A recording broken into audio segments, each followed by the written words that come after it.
Good evening আৰু অৱস্থা কেনেকুৱা হৈছে দেখিছেনে?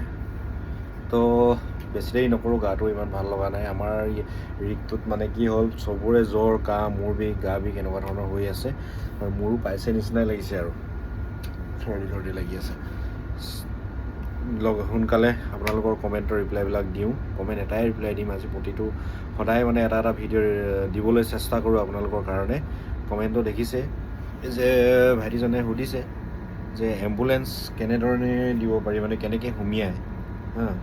এম্বুলেঞ্চ আমাৰ প্ৰতিটো ৰিগতে এখন এম্বুলেঞ্চ থাকে, কেনেকৈ দিব পাৰি বুলি সুধিছে। আৰু এটা কথা সঁচা দেই, আমাৰ ৰিগবিলাকত ল'ৰাই দিয়া হওক, ল'ৰাই চাকৰি পোৱা হওক আৰু কিবা গাড়ী দিয়া হওক বা বেলেগ ধৰণৰ কিবা কাম হওক, ৰেফাৰেঞ্চ নহ'লে মানে বহুত প্ৰব্লেম হয়। আৰু এতিয়া এম্বুলেঞ্চৰ কথা কৈছে, তো ৰেফাৰেঞ্চৰ যোগেদিয়ে কাৰোবাৰ যদি চিনাকি থাকে, তো অকণমান হাত দীঘল মানুহ বুলি ক'ব লাগিব এতিয়া, তো তেওঁলোকে সেই সুবিধাখিনি পায় আৰু চিধা কথা। আৰু সেই সুবিধাখিনি পায়, এম্বুলেঞ্চ দিয়া হওক, কিবা দিয়া হওক। আমি ইমান বছৰে কৰিলোঁ, আমি কোনোবাই দিওঁ বুলি ক'লে মানে সেই সুবিধাখন নাপাওঁ। যদি চিনাকি থাকে, ৰেফাৰেঞ্চৰ যোগেদি যাবলৈ যদি পাৰে, তেতিয়াহ'লে দিবলৈ সুবিধাখিনি হয় আৰু।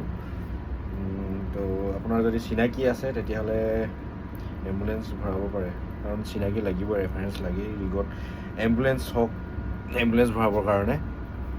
তো কিন্তু ভাল আৰু এম্বুলেঞ্চ এখন দিব পাৰিলে ভাল। আৰু প্ৰতিটো ৰিগতে এম্বুলেঞ্চ এখন লাগেই, ৱক অভাৰ হওক, ডিলিং হওক। তো বুজি পাইছে কথাটো? তো ঠিক তেনেধৰণে এম্বুলেঞ্চবিলাক দিয়ে। আৰু বাকী কেনেকৈ কি হয় ইমান ভালকৈ নাজানো বাৰু এম্বুলেঞ্চৰ কথা, কিন্তু ৰেফাৰেঞ্চৰ যোগেদি যে সোমায় বা কাৰোবাৰ চিনাকি থাকিলে যে দিব পাৰে, তো সেই কথাটো জানো। গতিকে আপোনালোকক এই কথাটো জনাই দিওঁ বুলি ভাবিলোঁ।